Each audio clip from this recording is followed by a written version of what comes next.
and welcome to the Maverick Games podcast, episode 4. I'm Mike Brown, creative director at Maverick Games, and joining me on the show today is... Ben Penrose, art director. Lovely to be here. This room is as hot and as sweaty as I remembered it from the last time. I'm starting to feel moist. Brand new face joining us on the pod. It's Olly. Olly, who are you? As confirmed, I'm Olly Johnson. I'm the dialogue director, obviously at Maverick Games. So my role is essentially anything to do with dialogue. So from integrating the script, the logic, getting casting buyers together, casting the actors, recording, directing, and then also shepherding it into the game and convincing the game to actually play the dialogue itself with logic. So yeah, that's. I like how you say convincing the game. Like it needs to be like a bartering with it. It kind of does. Yeah, that's how it works. Yeah, it's kind of how it works. Please play it as you do your perforce check-in. You have to write a little polite letter to the game. Please play this. That's exactly how it works. Another new face, Jamie. Hello, Jamie. Welcome to the pod. Hello. Thanks for having me. Who are you? I'm Jamie Brittain. I am the lead writer at Maverick Games. I am doing all the words for the game. And not all the words, actually, just the words for story and character. So I'm basically the person who is, I guess, point person for story of the game, characters, dialogue, plot, things like that. I'm sort of working on all those things. Thanks very much, guys. So there's dialogue, there's narrative. I think the two of those come together and really show Maverick Games' commitment to building a game that really takes narrative seriously, that builds a game that players can really get excited for, become invested in, and be excited about those characters and that universe. So I guess we'll talk a little bit more about that throughout the show. But to, I suppose, ease everybody in, let the audience at home get to know you a little bit better. Let's talk about what you've been playing. So, Olly, do you want to tell us what have you been playing lately? Yeah, so when I was asked to come on this podcast a couple of weeks ago, I was playing PGA Tour Golf Road to the Masters and instantly thought, I've got to play something, narrative, story-driven. I can't still in 2 weeks' time be playing PGA Golf Road to the Masters. 2 weeks later, I'm still playing it. It's just got me in its grasp. It's a banger. Yeah, it's great. What I really like about it is it's not a stressful game in any way, and I've got a lot of space in my life for non-stressful games. I bounced off Dead Space pretty quickly because there was not one single evening of my life that I wanted to spend that stressed. It's a great game, but I wasn't relaxed. But the golf game, you can just leave your guy standing there, aiming the shot. I've explained this to Jamie. It's a little bit like Sniper Elite, but a really nice version of it because it's kind of the same mechanics, like distance, wind, power, but it's just a ball into a hole instead of the other thing. Instead of a headshot. You don't see like obviously the slow-mo head exploding, eyeball burst. You do get slow-mo hole-in-one. So if you get if you hit the ball and you get a slow-mo, you're in for something really cool. And it's why they call golfers the snipers of the field. That is exactly why they call them that. Is that a real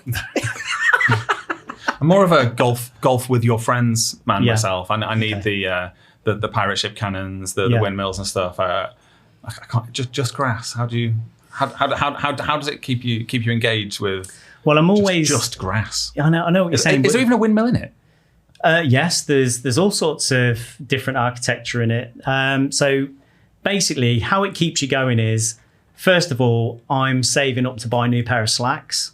And that actually costs quite a lot of money in the game. I bet it costs a lot of money. So I'm trying to sort of win enough tournaments to buy a pair of trousers. Do they have any performance benefits? Do you get better at golf with the slacks? No, you do not. So not like real life, where if you buy the more expensive golf gear, you obviously get better. No, you don't at all. But one of the things I do really like about it is, I think for anybody who kind of wants to understand dialogue logic, it's actually a really, really good, efficient game at explaining what dialogue logic is. So let's say, for example, I've got a par 5, I've hit my third ball and I'm 30 yards away from the green because I missed it.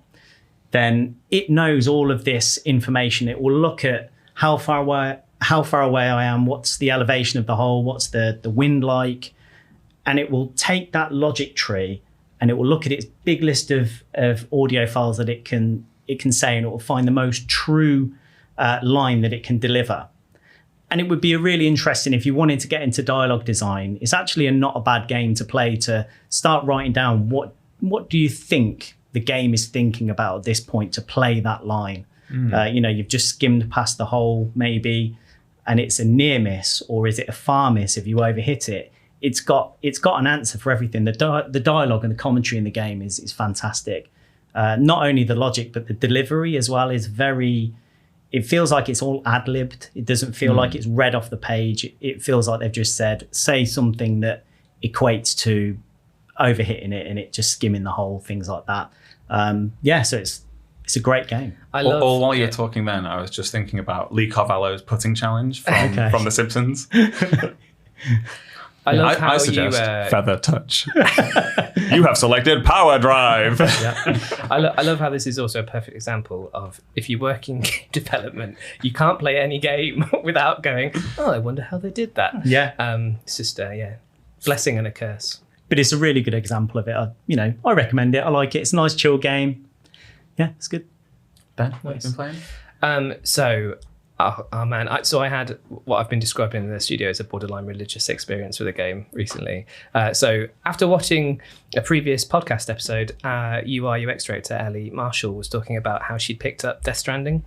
That is a game that I bounced off of pretty hard 2 times in a row, and I kind of just felt like, okay, Hideo Kojima has finally swung and missed with this particular game. However, I knew that there was a sequel coming, and classically, Hideo does a brilliant job of sequels. Always does like fabulous work where he builds off of the foundations of the previous game. And so knowing there was a sequel coming, I was like, right, I need to at least play through the first game, even if it's a fairly torturous experience. So switched it onto easy mode just so that I could get the story. So I was ready for the sequel. However, in actually playing it, totally fell in love with it. So it's gone from being a game that I thought I just didn't understand to easily being in probably my top 5 games of all time. This year, Ben, or of all time. Ben, honestly. what are you saying? Yeah, it's absolutely amazing. So a couple of caveats. If people don't like a cutscene, definitely not a game for them. If you don't like weird narratives, not a game for you. But I love a weird narrative and I love a cutscene. And I also I love the way that guy builds games, like the way he really thinks about the way you use different gadgets and different mechanics in order to like complete certain challenges. And I think once I got my head around the idea that I was playing that sort of game and it was one that he had made, and I sort of properly embraced all of that stuff. Because I think before I was almost like trying to rail against it. I was almost trying to play it without engaging with that stuff because it felt too complicated or too techy. But once you get past an admittedly quite fiddly UI, there's just such a brilliant, deep experience there, and the story and some of the moments that you have when you're traversing through that world, and you've got that sweeping score that he's put over the top of it. Just it gave me all the feels. It was such a vibe. So I purchased Death Stranding Director's Cut after both you and Ellie wouldn't shut up about it. I'm sorry. But I haven't actually started playing it yet, which I think is just an important caveat for the audience at home who may well be watching this thinking, why haven't they mentioned Zelda?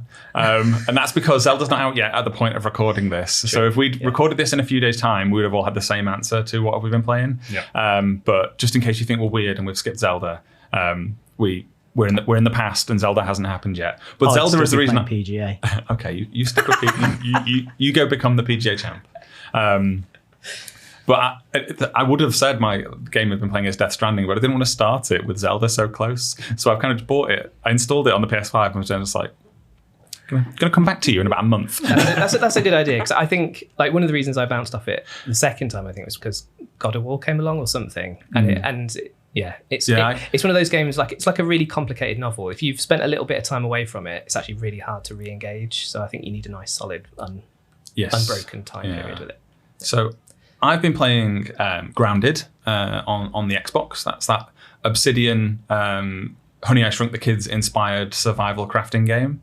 I've been playing it with the kids. I said a lot on this show, didn't I? You'd think I'd never play games on my own. But I probably share that because it's just really interesting experiences happen when you're in these games. And Grounded especially, I hadn't played it since very, very early in the beta, but it's now well into full release and live service.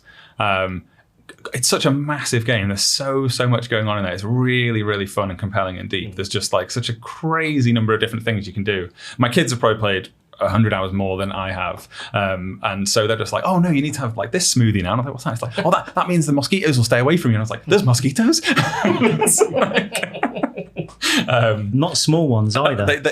Yes, well, you're the small thing, everything else huge. I have now reached the point. Isn't the way it normally is with insects. And It is, right? Normally I'm an insect. I'm going to win that fight. This ain't going to be any bother. Whereas in this game, it's all flipped up. Now they're strong and I'm weak. Clever twist. It's very much. I've reached the level now where spiders are no longer a threat to me, which is good because they were quite terrifying when you start playing the game. But I'm now at a point where spiders no bother.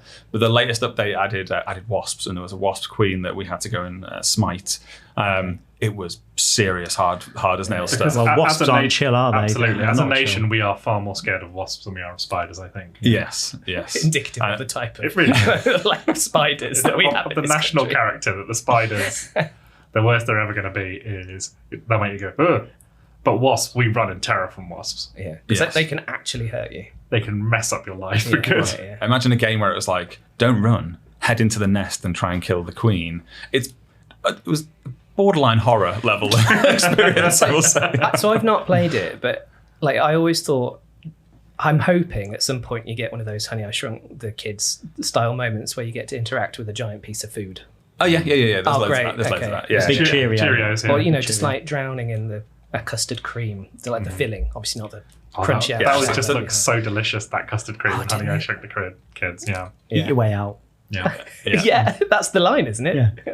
Eat your way out. Yeah, there's lots of that where there's kind of litter and stuff strewn across the garden that you can find. Is There's there like a rideable pet ant that can die tragically and ruin a bunch of childhoods?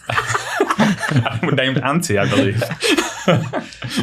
Pour one out for Auntie. I don't know actors like the font of all knowledge on the grounded experience, to be honest. So maybe there is. I haven't had that experience, but I wouldn't be surprised if my kids watch this podcast and like, you idiot, of course you can ride around on an ant. But it does have loads of stuff kind of strewn on the garden. So there's like cans of pop and stuff where they actually act as a kind of safe haven where something's chasing you can kind of crawl through into it, and there's some sugary fluids that you can consume, but also the spiders can't chase you in there because they're too big. Nice. But yeah, I'm convinced. I've already purchased it in my brain. it's pretty good. It's like it really takes you on a journey because you start out with nothing and everything is a threat, and then you end up with this massive fort that you've built where you have different contraptions and stuff to build all the different materials and fluids and oils and stuff that you need. I feel like I could enjoy that before Zelda Friday as well. Maybe. I don't think it's not one that you probably feel too bad about, like leaving and coming back to. Yeah. Whereas with Death Stranding, I was like, if I leave this, it'll be the same as the first time I played it, where I get 10 hours in and then just go off and then never come back. So I need to wait until there's a block in the calendar for it. Jamie, what have you been playing? I have been playing Deep Rock Galactic, which has been a favourite of mine for a couple of years now. Deep Rock Galactic is a game where you play as a bunch of dwarfs in space, whose job it is to go onto this big, I think it's a planet called Hoxes, and go and complete various missions, which range from mining certain minerals or drilling liquid morkite oil out of the ground, various other things like that. It's mostly a co-op experience, and it's sort of famous really for managing to foster what continues to be one of the most lovely communities you'll ever encounter in video games. So I'm always playing with randos, everyone does, and there's varying difficulty levels in the game and varying complexities of the missions you can go on. But there is this kind of wonderful attitude of no one leaves a dwarf behind in it. And when there's new people in an instance of the game, everyone's always just sort of falling over themselves to help the newbies get through it and stuff like that. And it's a game that is all about cooperation, basically. Each dwarf has a different loadout, has a different builds that they can do and different purposes that they must perform. And I just love it. First of all, the procedural generation of the biomes is extraordinary sometimes. You get that kind of feeling of when in Minecraft where you sort of dig down below the ground and find this kind of amazing space down there. And even though the geometry gets a little bit predictable after a while, there's still a lot to love there. Another thing I really like is how your dwarfs transform the space that you're in. So as you're going through the level, there'll be people drilling tunnels, there'll be people setting up lines, zip lines, platforms and stuff like that, and you get this really satisfying sense of transforming a place and just getting to work on things. in a kind of spirit of sort of industry, which I really enjoy. And then the other thing is just, that sense of community. So the other day I was playing with a couple of random people, and I sort of loaded into the mission towards the end of their game. So I just did the last 10 minutes of it with them. Completed the mission, went back up to the space station where you have a bar that you can all get drunk in and play loud music and dance. There's only one bark you can do in the game, or one sort of emote that you can do, which is to raise your axe and shout "Rock and Stone," which is repeated constantly in every game you ever play. It somehow manages to never get old. And I spent an entire hour in the bar in Deep Rock Galactic the other day, just getting drunk with these guys. Like, normally someone will set off a mission on the mission computer and everyone will get to it. But instead, no one did that. And we just stood in the bar, drinking, passing out. Like, the drinks have various effects that will make mad things happen. Like, they'll teleport you outside the space station, or they'll make you big, or they'll make you freeze, or they'll make you throw up, and all this sort of stuff. And then you can play music and dance and shout rock and stone at each other a lot. So the next time you log in, your dwarf's going to have a really bad hangover. Oh yeah, you do. If you drink too much, you pass out and you wake up in the infirmary. And then the only, you can chat, obviously you can do chat and voice chat and stuff like that, but no one was doing that. We were just shouting rock and stone at each other. And then at one moment I thought, I know what will make these guys laugh. So I went into my cabin and changed, because the dwarfs, if you've ever seen them, they're hideous looking creatures. You can make them look completely mad. But I came out of my cabin wearing a giant floppy flamingo hat with a flamingo that flops down. I was like, "Hey, rock and stone!" And I got a lol from them on that one. That was the one bit of chat, was them laughing at my stupid hat. And then I was just like, "Oh, it's bedtime," and I just went to bed and I was like, "Night, guys." And we didn't do another mission, but it was just such a wonderful, thinking about writing and narrative in games. Deep Rock Galactic does a great job of fostering little stories between players with a really simple but really fun palette. Yeah, so that's been my sort of constant companion over the years, is Deep Rock Galactic. Great. It feels a little bit like either Groot from Guardians of the Galaxy, or maybe R2-D2 in Star Wars, where everyone's just saying rock and stone, but somehow you're able to infer meaning from that all the time. It's a full-blown conversation. Yeah, because you use it as a Greek. I mean, there are variations on it. The dwarves will sometimes go rock and stone and rock. They'll get mixed up, and they'll say, if you ain't rock and stone, you ain't coming home. They do a whole bunch of variations on it, but because the players have different contexts that they're saying it in, so if someone does something stupid, you can use it to laugh at someone, even though it won't recognize that in the game. It's a way of a little connection between players. But again, that's boiling dialogue logic down into its simplest form is what's happening at this particular point in time. Play the correct emotional response. Yeah, exactly. Except it won't respond to anything really. It will just say the same thing. But the way that the game's architecture supports it just means that the communication is actually perfect for all of your purposes. Nice. And the fact that you're drunken, bilious, slightly sickly looking dwarves just means that your narrative is always going to be on a certain level anyway. And so it always makes sense to shout that at each other. Yeah. I love it. It reminds me of the original Enemy Territory that they did for Wolfenstein. And there was that emote, which was just the guy with the German accent going, "Sorry." And that would just get spammed, or drop a grenade on somebody's head. "Sorry." All right. So next up, I want to talk about topic of the day. And at the time that we are recording this, we are just over a week from the launch of Redfall, a game that I don't think any of us have actually played. Just checking the room. No. But it was so hot button in the games industry that I felt like we kind of had to have a chat about it, because it's been a bit of a wild ride, hasn't it? I feel like Arcane, I think a studio that everybody has a soft spot for Arcane, right? Yeah. To release a game that I haven't played it, but the reviews were middling.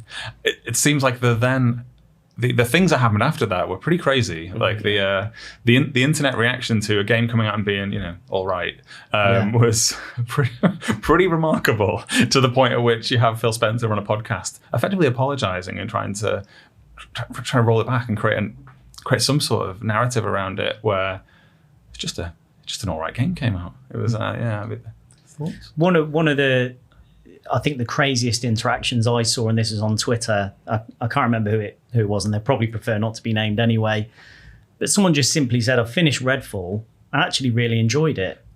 and it just got jumped on, like as if to say, what do you mean you enjoyed it?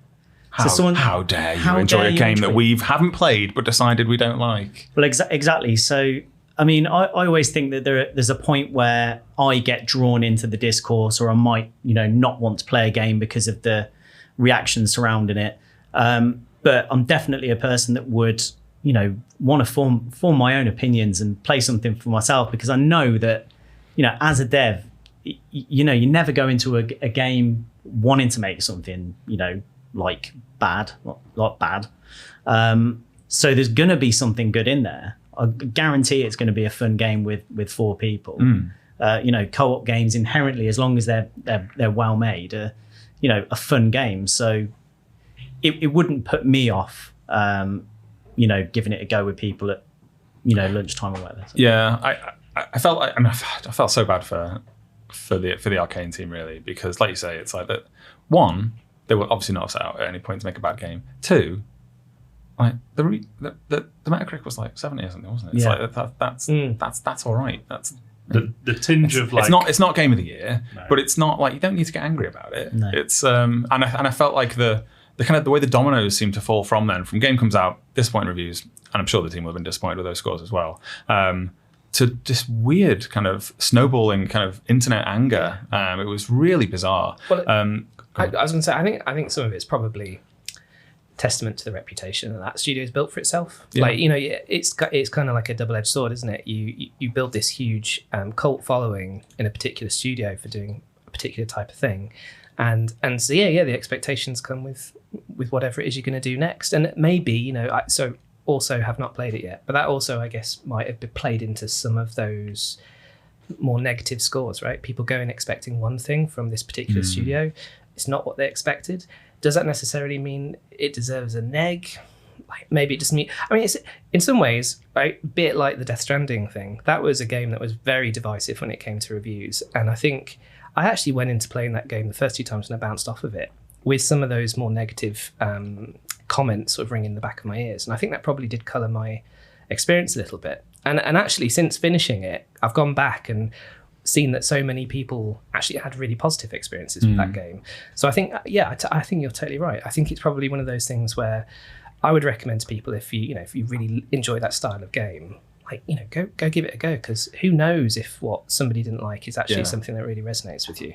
Which leads me right into the point I wanted to make about it as well, which was that after really kind of absorbing that discourse of angry people on the internet, and you have to remember as well, when you're looking at, say, Twitter, and you're seeing all those angry posts, you scroll in, you might have only seen 15 to 20 posts, 15 to 20 humans say a thing before it looks like loads on the feed.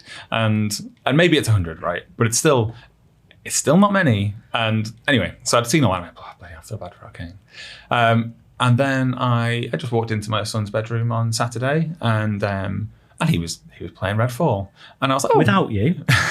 They are allowed to game without me, actually. Yes. So he's 13, and he was just playing it. I was like, you play Redfall? And he's like, yeah, it's just come out on Game Pass. And I was like, are you playing with these? Oh yeah, just playing co-op with my friends. Any good? He's like, yeah, it's pretty good. Yeah, it's decent. Yeah, you shoot vampires and stuff. And I was like, oh, cool. And it was just so interesting that somebody who is 13, not an idiot, but completely unplugged from Twitter, completely unplugged from the discourse, and has just got probably his friend on WhatsApp's gone, there's a new game on Game Pass, should we play it? And then they're enjoying it and having a really great time. And it's really interesting to me how this whole conversation started from a load of people that, like us, being a part of the problem I'm about to describe, haven't actually played the game, but have kind of decided to jump on and bandwagon on the kind of the hatred of it, even though, well, actually everyone I know who has played it says it's all right. or at least not anywhere near as bad enough that you'd expect it to be a story. Well, and you end up with this, the whole discourse thing, everyone likes to pile in, and it's always tinged with Schadenfreude, this sort of the enjoyment people take in, the sort of secret, slightly sickly enjoyment people take in a failure. And, I think even when we're a fan of a developer or a fan of something, there's a slight thrill from seeing something which clearly people have put so much time and effort into. There's something almost exciting about it. There's it speaks to the tabloid reader in us, such as it is. And I think it's we should be careful, because Arcane represent a really fundamental strata creative strata in video gaming, particularly PC gaming, but beyond that as well. Of like, they are the inheritors of like the immersive sim, of the lineage that sort of comes from, things System Shock and all the work of Looking Glass and their associated teams, through Thief and BioShock, like a whole bunch of games which are so fundamental to the narrative of video gaming over the years that like we do not want them to go anywhere. And we do not want them to stop making games because, for my money, Prey is one of the very best video games of the last decade or so. And I know people who'd make the same case for Dishonored. And all the other stuff has a lot to love in it, and, even something like Dark Messiah of Might and Magic, like the greatest kick in video game history. I mean, who could deny that? And so it's like, the Schadenfreude should be very carefully applied because, if there comes a day when Arcane are no longer making games, that'll be a very sad day for the games industry because they make games like no one else does. And this is clearly an attempt at them, doing that. And they are always in conversation. They're a team who are always in conversation with their own originality and the needs and desires of a video gaming market that isn't necessarily that interested in what an immersive sim comprises. So they always have to speak beyond that somehow. They're always making that attempt to do that. And that is a very, very hard thing to do. If you're going to make clicky, systems-heavy worlds in which players want to lose themselves, then you're going to struggle to necessarily, hit every mark every single time. So yeah, I think one has to be careful with the discourse because at least they're trying something, at least they're. Well, if they are trying something new as well, I see it in the same way as when, Rockstar were making your Max Paynes and your the Warriors and things like that, and it always fed back into the games that you sort of know and love them for, the open world stuff. So, allowing them the freedom to, I say allowing them, they should just go and do it, make the game that they want to make at the time, and that will probably get fed back into the next best game they do. But they've got to have that creative freedom to do so without fear of that. If someone says, "Well, it's only 7 out of 10," that's going to be taken as a bad thing because I love a 7 out of 10 game. One of my favorite games this year was a 7 out of 10 game. I played a silly game called Evil West. Yeah, it's a ridiculous third-person cover-based cowboy shooter and I had a great time with it. It's not going to win Game of the Year, but I loved it. It's great. What did Destiny get, Meta? Destiny was around 7. Hang on. I don't know. I think it did, and I think that probably there was some Schadenfreude then, in that there was probably some glee in that Bungie have swung and missed, but actually Destiny was great and Destiny 2 was great, and Bungie are doing pretty well. I think sometimes that it's like, and I honestly feel with Redfall it is actually just the score. I think the score landed in a place that made the Schadenfreude people get loud, and it led to a really bizarre sequence of events, which hopefully doesn't lead into anything overly catastrophic for Arcane. I mean, I'm sure it won't, but and I'm sure actually there will be stuff in this that'll end up going into the next game. And frankly, I'm sure they'll fix some of the bugs in this one, and it'll end up actually being really good. It'll end up having a really solid fan base. One of the games that I'd say that I've worked on in my career that I'd say landed in a similar spot where you could consider it to be a miss is actually now, when you look back on it, probably got one of the most, passionate fan bases. That was Onrush. It has a niche fan base, but at the time, it came out and there was a sense of a sinking feeling of how much work I put into that personally. How much effort went into it from the whole team to make something different. Maybe people didn't like it, but there's a lot of people out there who do, and I guarantee you there's a lot of people out there that like Redfall as well, and it will have very strong, very passionate fan base.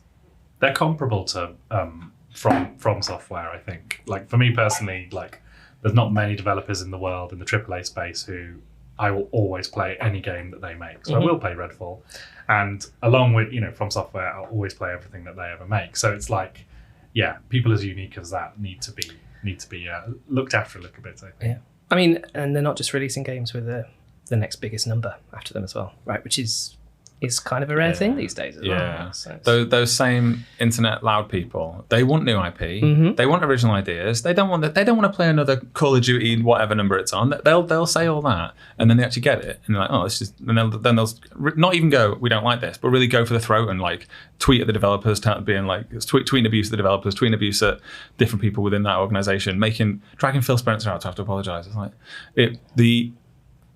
the way that discourse ramped so ridiculously is I think actually in a few years, I think people will actually look back on that, and I hope not with some real tinge of regret, because it led to these dominoes that I've just described carry on falling. But it is, in the moment, it's bizarre how the story has ended up where it has, from a game that came out and it was just all right. Then it's like, and you know what, it'll probably get a few updates and actually be really good. And that has happened more than a few times. It always happens. Well, I mean, everyone tells me that it took about a year and a half for that Guardians of the Galaxy game to kind of, that game came out, and there was a bunch of like capital D discourse about that, and a bunch of like, you know, people sort of making assumptions. Like, I assumed it was a bad game, and now I am reliably informed that it's actually a great game. But for some reason that message got lost, and it kind of, people assumed it would be bad, even though the pedigree was amazing. You know, it's the Deus Ex guys from IDOS Montreal, and I just think you have to be so careful of like what the stray bullets of the discourse, you know, who they're going to kill accidentally, because you don't want these talented people to get lost, you know. Yeah. Cool. All right.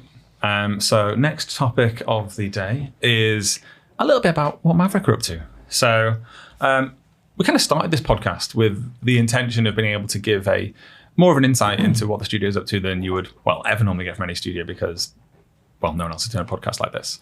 And part of that, I wanted us to be able to talk about the different phases we're at in development. We probably aren't going to go into mega detail about the game. We'll save that for a grander reveal at some point, but you've probably already got tidbits. Hey, the game has dialogue. How about that? That's something that you didn't know before today. The game has narrative. Huh? That wasn't guaranteed.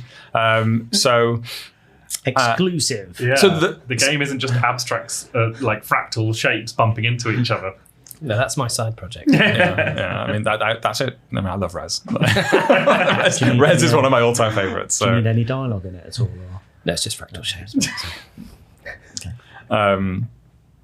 Anyway, so throughout this podcast series going forward, we will dip into where we're at in development, what we're up to, what it means to be at that phase in development. And our current development phase, to give it its correct title, is concept.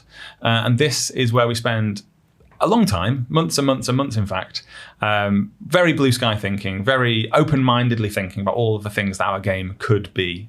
I imagine it's easy if you're not in games to hear about a studio announcing, hear about them having a new idea for a game, and assuming that there's a fully formed idea that they're just going to go ahead and execute.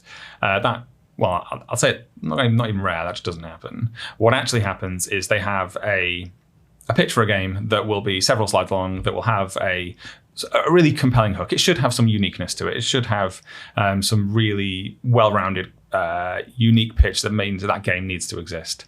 But if you were to actually make that game, you've probably got like a couple hours worth of game. And you actually then need to flesh that out into a full AAA experience. And that is what concept is for, where we experiment. You bloat that idea to the point where it's completely unachievable. It has to be. Well, if you didn't do that, then true. That is actually, it's actually a requirement. I wasn't just taking. You said it in a jokey way, Ben. It's actually a requirement of the concept phase that you achieve a point where you've got loads and loads of stuff. You've got loads you really love that is actually impossible to make, and that is a necessary part of the creative process. Because if you just kind of, hey, here's the thing we're going to do, and then you made it, and never ever cut anything, then, I'm going to go ahead and say that won't be a very good game. So we're in concept at the moment, and I've talked for quite a bit now, Ben. So why don't you tell us what concept means as an art director? So all the stuff you said, plus one. So for me personally, I think it's probably one of my favorite parts of development. So development tends to go through a real journey, and each stage does feel quite distinct. the point where you're doing a lot of scoping, like towards back into pre-production, one of my least favorite parts, because that's where you sort of chop some of the bits off the grand goodbye. vision. Yeah, but concept is like it's super freeing. I think as a creative, it's exciting because it is genuinely that sort of blue sky moment where, you as a seasoned developer, maybe you've got an idea as to where some of the limitations might exist, but you can sort of weave in and out of those to construct something that you feel is achievable, that you get really excited about. On the art side specifically, we spend lots of time actually define like what is the art vision for this game, and there's so many ways to approach that depending on what sort of game you're making or what the team makeup's like. That I always find that super interesting, because at that point generally what you'll be doing is you'll be working with a creative director and other leaders in other disciplines, and bouncing ideas off of each other and turning what was initially a fairly rough sort of couple of strands of ideas, and essentially you're trying to turn that into something solid enough that you can then communicate that to other members of the team, potential publishing partners, and hopefully that inevitably ends up translating in the experience to the people that actually get to play it. But yeah, the idea is that you're trying to take all of these loose ideas and turn them into something solid that you can build off of. So from an art point of view, quite often people talk about things such as creative art pillars. Well, you tend to have this idea of pillars in each discipline, and the idea there is that there will be certain areas of focus for you that sort of round out that vision. So perhaps you want the game to be super beautiful, so beauty becomes one of those pillars, or you want it to become really gritty and scary, so like fear is maybe one of those pillars, and then the idea is you then spend all this time then backing that up with really great reference. You get to go down these beautiful rabbit holes on the internet and find out what people have done with similar themes in other projects, like other movies or novels, not just games.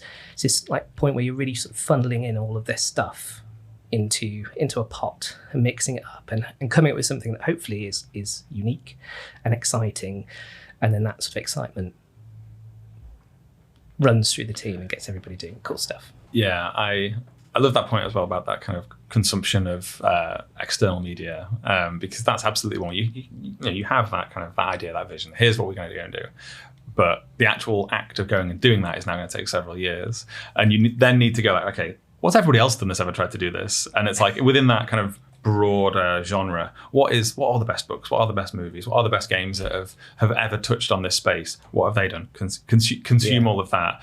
Where did they all go wrong? Right, let's learn from every mistake all of those made. And actually, you just reminded me of something else. I think you've done this bit well. If I think, and maybe people disagree, but I think if you come to the end of the project and the things that you laid out early on in that vision can still be traced back and are still a constant, then I think you've done a great job. I think it's so easy in a creative project that lasts multiple years, that sometimes a team can lose sight of what the original idea was. And I always think it's so easy to do, and it's such a wild sort of unpicking of what you put together first, and it only needs to happen in a couple of places. Well, actually, maybe that thing wasn't right, so maybe we'll just change that, or we'll just change that, and then before you know it, this sort of ball unravels. So it's a really it's a fun point in the project, but it's also really important, because ultimately what you're trying to do is build a foundation in the literal sense. It needs to be strong enough that it can then sort of carry through the duration of the project. Yeah, there's I guess as well, you touched on like the idea of there being pillars, and maybe your beauty, fear, maybe we'd have one that was excitement. And then really what you're doing is like, okay, this is our goal, there's excitement. You'd probably have a couple of lines under that about what that means. And then your kind of exercises are, what are all the ways that we can achieve that? You've probably got one to start with, otherwise you wouldn't have had that as a pillar. But then it's like, what are the other ways that we could achieve that? And that's where kind of really deep and lengthy brainstorming comes in, and kind of low-level concepting. For us, we'd start to just write out little kind of single paragraph designs for content and features that can kind of all serve that goal. And I think if you haven't built out that breadth of ideas, like maybe 20 ideas to do the one thing that you can then, well, which of those is actually the best, the most effective, the one that's completely new and unique, then you're actually just going with the very first thing you thought of, which is kind of unlikely to always be the best thing. It's probably more likely, the longer you think about it, the more research you do, the more kind of different ideas and people you bring into that concept and that idea generating phase, the more you're going to get to a thing that's actually really smart. And that might be idea 17. Yeah. And Although the awful got you, though, is that sometimes it is the best one. Yeah. I mean, well, yeah. It's usually me that does the first one, so you know. Well, I think often what you're doing is you're trying to take that initial sense of inspiration and excitement, enthusiasm about, you know, the sort of beginnings of an idea and extend it into something that like delivers on that feeling, if nothing else. Like, I mean, I'm new to this industry, but that's always my hope with a creative project, that like any active creation starts with a kind of emotion or a kind of sensation that you want people to feel, and like you need to feel that yourself, and that's part of the creation process. And then the idea is to preserve that and expand on that, so that even if certain aspects change entirely or stories change, or you know, there's still like, this is the idea of pillars, of course, like you're still preserving something that excited you in the first place, however that looks. And actually that's, you know, it feeds into other disciplines as well. We've only worked with each other for 1 whole month, so not a long time at all, but you know, I'd say it's going great.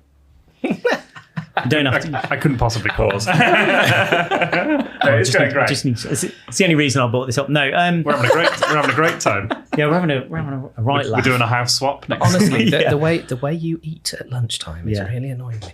Yeah. I'll eat outside from now on. It's such a Ben thing, isn't it?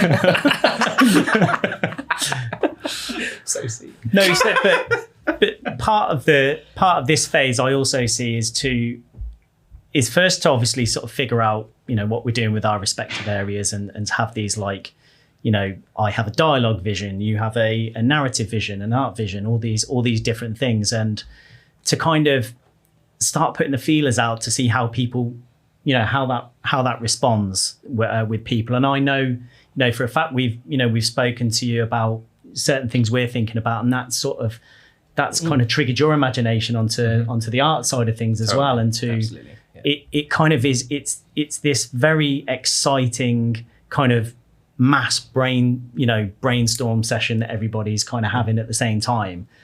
So there's a lot of just laying the groundwork for kind of how we see the final product. Yeah, because that's a sort of aspiration towards like narrative with space in it, you know, and like not always concepting doesn't, I'm saying like this authority, I've only just started here, but like concepting doesn't have to be necessarily the creation of vast amounts of content. You know, we're having long conversations about what narrative might look like in this game, and how we might create space rather than just sort of filling it with endless words. Mm-hmm. And like one of the first things, it's a really exciting moment, I think, for me, especially because I'm new here, but like, you know, one of the first things I did at Maverick was have your like art vision, your like global art vision presentation, where you went through how you were seeing things at that point in time.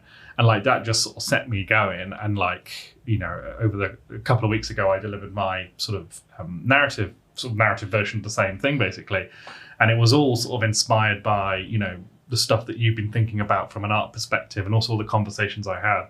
And for me, it's like one of the most exciting things about art and creation and things like that is that I was hopefully able to like reflect back at you sort of what you'd shown me, what had inspired you, and then hopefully, you know, build on it and or not build on it, but like embellish it or make it bigger. And hopefully that creates a kind of feedback loop between various disciplines where everyone's enthusing about the same idea, everyone's sort of taking what each other are coming up with and sort of building on it conceptually.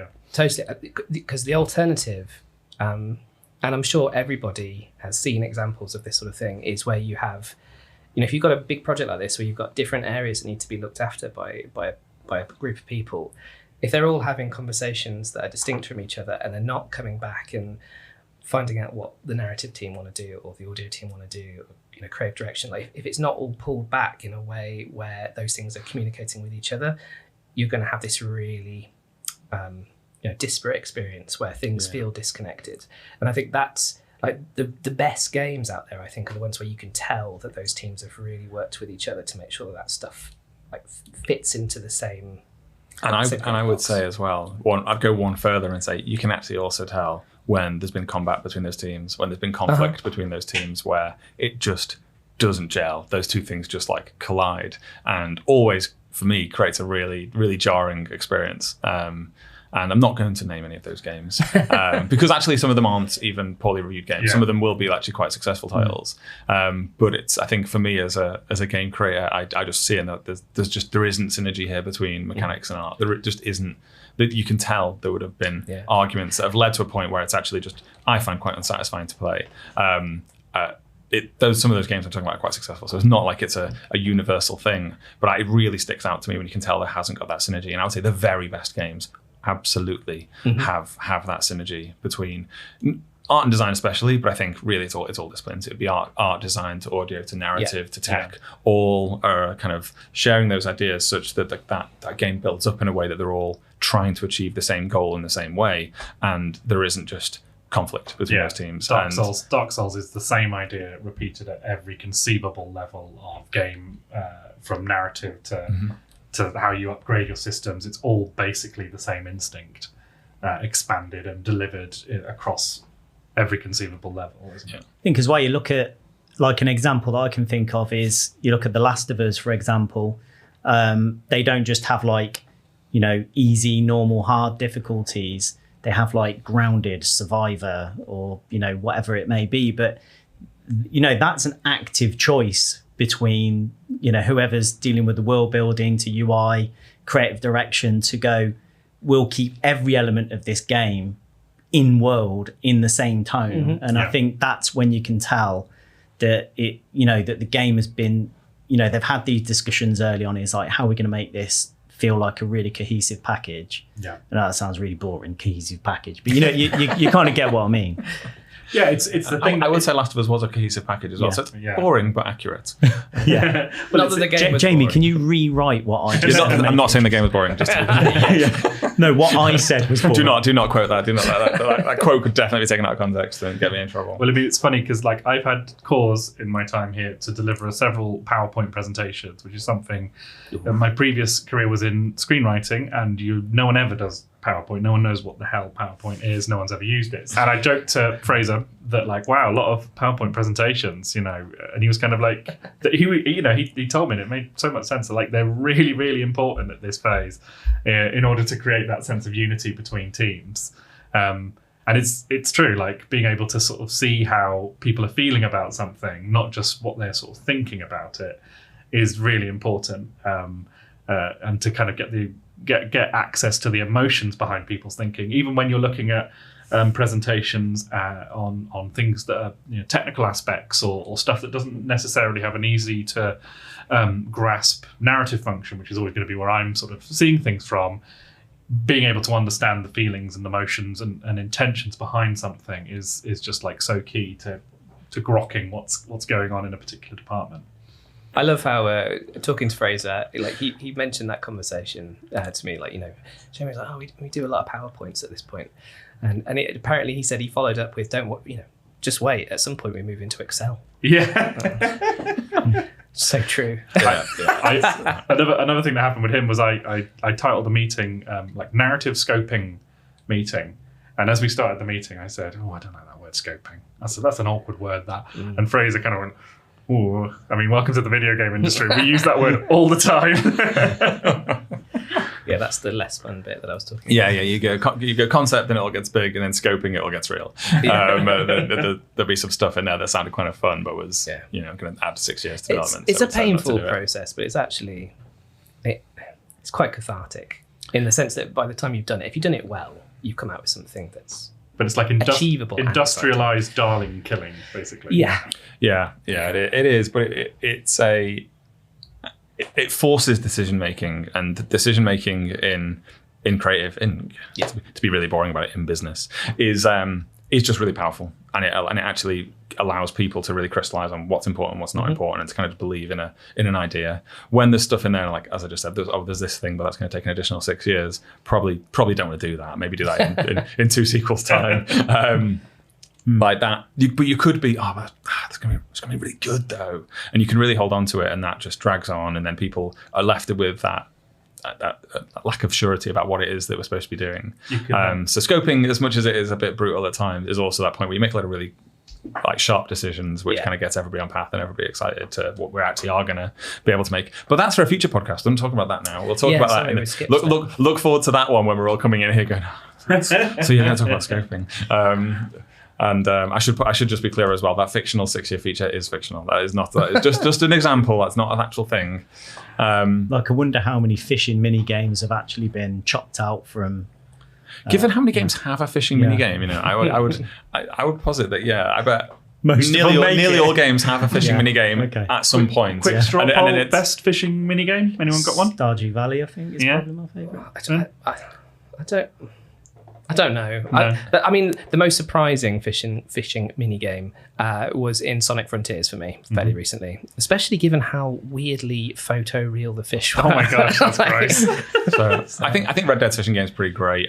When you asked the question, my first one that came into my head, which is not the best, but the one I'm going to say is Sonic Adventure. So weird that we would both go Sonic. Wow. Sonic fishing is just Sonic, wrong. Yeah. It was like, why is he doing it? He shouldn't be fishing. He shouldn't be doing that. In Sonic Adventure, it wasn't even like an optional mini game. It was like golden line missions. But you have to fish now. Far Cry 5 has really good fishing. Oh, fact. Deal with that. I mean, I'm not shocked. That seems like a very, very Ubisoft thing to go and nail, doesn't it? It's all right. I thought I was dropping some truth bombs there. I look forward to the fishing game in the upcoming Rainbow Six title. The other weird thing about the Sonic Frontiers fishing minigame is it's totally game breaking. So you can go and fish in that game, and it's really not very challenging. So you just like fishing out all of these like fish and you get points for them, and then you can translate those points to unlock all of the things that you would normally do in regular gameplay. Wow. So the last world, when I'd got fairly fatigued with that experience playing it with my 5-year-old, I realized this and then just fished for about 20 minutes, came out and just unlocked everything I needed to do in the last world and just blasted through it in about 5 minutes. It was great. There you go. Not really in the spirit of Sonic, is it? No, It's quite. He likes to do things fast. So. He reels them in. I guess that's true. He does things fast. It turns out in this instance, the fast way to do it was very, very sedate fishing. Cool. All right. Well, we've deviated somewhat off the original pitch for this section, which was concept. Before we end it there, I wanted to actually touch on something that you introduced to Maverick Games, which was those narrative free-for-all sessions that you run. I mean, why should I talk about it? Why not let you tell people about what that is? Well, like my weird little catchphrase that I've got around here is that I have a kind of quasi-mystical idea about narrative. I've never heard you say that before. Well, only the cool kids hear me say it. Sorry. I've heard him say it like 3 times. Yeah.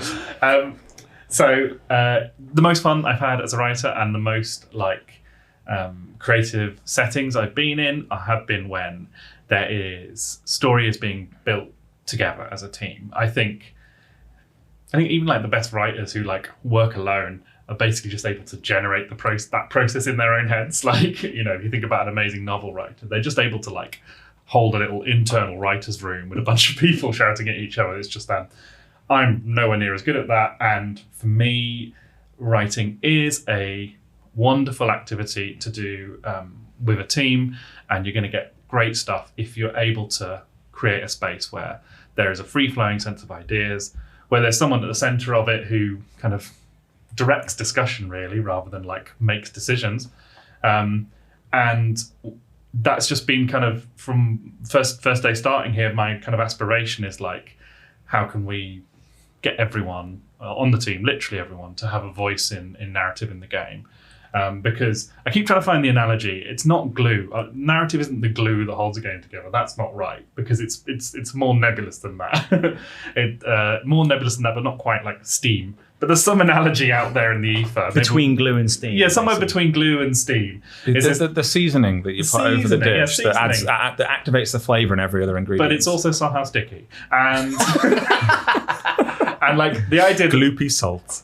So I've just been really into like pretty much every week or every other week having a narrative free-for-all session where anyone can come in and come up with ideas, or just pop into the room and talk about what they're thinking about, and just using that to kind of help build out the story and come up with ideas. And as time goes on, I'm hoping to like introduce some new stuff in there. Like there's going to be a thing we do where we spend an hour and we just come up with a completely different game. maybe like one of the features would be the same as the game we're making, and we use that to kind of see, where we're making mistakes, or not where we're making mistakes, but see how stuff that we hadn't considered before that we might consider otherwise. Some of the most fun I've ever had in my life is tabletop role-playing games. And once you understand that, I always thought it was like maybe like a slightly weird pursuit. Like I can't help it. Like it seemed like outrageously nerdy to me when I was a kid, although a very exciting prospect. But once I got into it, you realize it is a form of collaborative storytelling, and you can come up with amazing stuff that you would never come up with on your own. And I feel like it is a really untapped, wonderful thing that has applications beyond like tabletop, but just in terms of the sort of thing we're doing and the sort of things that people get excited about. So yeah, that's basically my philosophy behind it. I love narrative creation. I love the stories that emerge from these things, and in my experience, the most fun and also the most creative things go hand in hand in terms of process. So that's just been my kind of my pitch on that stuff over the last few weeks. Yeah, it's been pretty inspiring. It's pretty telling when you get a meeting invite and you're like, oh yes, I want to be in there. But yeah, because everyone has stories, right? Everyone has experiences. Everyone has family, friends, romance. Narrative is what builds us as people. It's this, it's the way we construct ourselves and the people around us. So it's just so fundamental. And if you're going to try and make a game with a great story and great characters, and you've got all these people around you who are also trying to make that game, you'd just be completely remiss to ignore that as a kind of as a font of inspiration and material. I think the way you've managed to set it up with kind of, inviting the entire company to a meeting actually really breaks down a barrier that I think everybody has inside them. And everybody will be sat there at their desk, and they'll be working on this game, and they'll know all about it, and they've had a pitch from me, and they'll be clued in on what the game is and what their job is within the game. And you're right, they're storytellers, but actually everyone who's a Maverick is also a game maker and has got good experience of making games. But there is still barriers that we throw up that would this be a good idea for the game? And if you're a programmer, then you might think, that's not, I don't want to say it. What if it's wrong? What if they don't like it? What if we put up these barriers for ourselves, which aren't real. Like that programmer can come up to any of us, to me or anybody else, and be, hey, I had this idea, and then everybody get back in your seat. That's just that isn't an actual outcome that could happen. But we still have these barriers that we don't want to go and expose ourselves and share those ideas. I think with narrative, there was a kind of, hopefully a thin end of the wedge there, where you're able to start getting, basically on different days, the whole company in to just start sharing stories, sharing ideas, because you're right, everyone has those ideas. It's not like you're lead narrative, but you don't have a monopoly on narrative. You're not the only one who can tell the story. And that's true for every discipline. There's going to be people that have ideas that are awesome, and we need to find ways to sort of break down those barriers that people have and go and share them. Because I think probably everyone listening to this relates to that, where you've got an idea, but you're a bit nervous to go and share it, even though there is nothing bad that could happen. And I think that's one of the things that I've loved about the way you've run that. And it's one of the things that I really wanted to crack with Maverick, about getting people to talk about their ideas and share their ideas in a way that just feels more open, that doesn't feel like there's any risk, which is why we take risks on the website. Because there is no risk. There's nothing really bad that can happen there. Cool. Thank you, Jamie. I am conscious that we've talked for ages about concept, and it sounded pretty much like we never leave a whiteboard. So I just want to also just allay any fears you may have. We are also making stuff. There is all stuff getting made. There is, as well as all of this blue sky thinking, stuff is still getting made and built, and there's a game. I just didn't want to have people think they've not even got computers yet. It's just they're all still around the whiteboard. These microphones are made of paper. Origami microphones. Cool. Okay. I think we're going to call it there. We've been going for quite a long time. I'll just give a little bit of a quick summary on where we're at Maverick. So way back in January of this year, we announced the studio, at which point we had 8 or 9 people on the team. We are now on 38.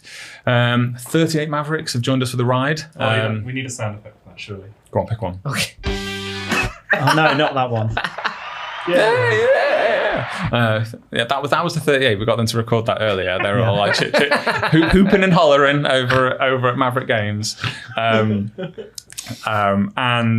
that actually puts us way ahead of our hiring ramp, which is just unheard of. That just never happens.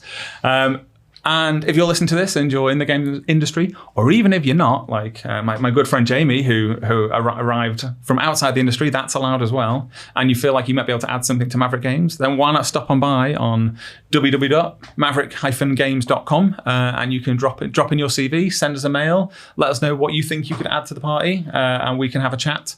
Outside of that, if you're watching this on YouTube, hit that like button, hit that subscribe button. If you're on a different app, similar buttons exist, I imagine. Follow us on Twitter at Maverick Games. What's the Instagram? Maverick Games. Yeah, there you go. We're probably on Maverick. We're probably on Instagram as well. Do we have a TikTok? We might do at some point. Watch out for Twitch as well. We'll be on there at some point. Olly might not know this yet, but he's going to be hosting a Twitch stream soon. That's a true story. Is it? Yeah. I love the horror on your face. I didn't know you'd have been told about it yet, but this is going to happen. Job snap. Oh, I've just remembered the one you're talking about. I'm not going to be playing the golf game. Not streaming. Streaming the golf. I mean, you games. can do that too if you want. We're going to be getting you in a hot tub. You're going to dye hair pink. Okay, yeah, that's fine. I mean, that's a great way to get followers. Actually, that is a really. That's my fallback career. If if this doesn't work out, which obviously it is, but if it doesn't work out, there's always the hot tub. There's always the hot tub. And if it's a time live machine, streams. if it's a time machine as well, that's a bonus. I do have a lazy spa if you want to borrow. It's A lazy not been spa? used since last year though, so it's kind of like What's a lazy spa? Lazy spa is one of the really cheap inflatable hot tubs that you can get. when you looked at the price of an actual hot tub and it's like 10 grand, you're like, oh, this one's only 400 quid. So it's not quite from the middle aisle of Aldi then. No, so you can get if Lazy Spa is a cheap one, Aldi have the fake version of Lazy Spa, which and it would be in the middle aisle. Yeah. Next to the carpet shampooer and Night vision goggles. I can see my bratwurst in the dark. All right, we've gone too long. It's all got weird. All right, thanks very much for tuning in. This was the Maverick Games podcast. See you next time. Bye bye.